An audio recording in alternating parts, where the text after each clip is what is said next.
بسم اللہ الرحمن الرحیم۔ السلام علیکم ناظرین۔ قمبر شہداد کوٹ میں واٹر مینجمنٹ کے ڈیلی ویجز ملازمین نے آج بھی احتجاجی مظاہرہ کیا۔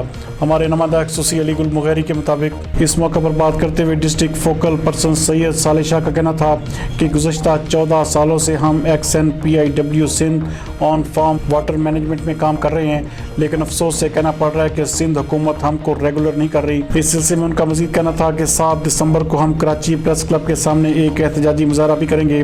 اجلاس کے بعد ملازمین نے قمبر پریس کلب کے سامنے احتجاجی مظاہرہ بھی کیا۔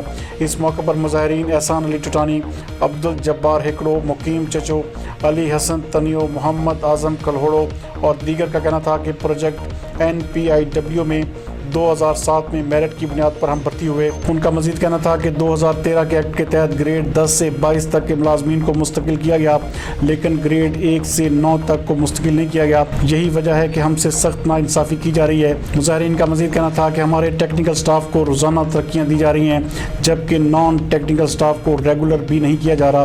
ہم اعلیٰ حکام سے اپیل کرتے ہیں کہ فی الفور ہمیں انصاف فراہم کیا جائے۔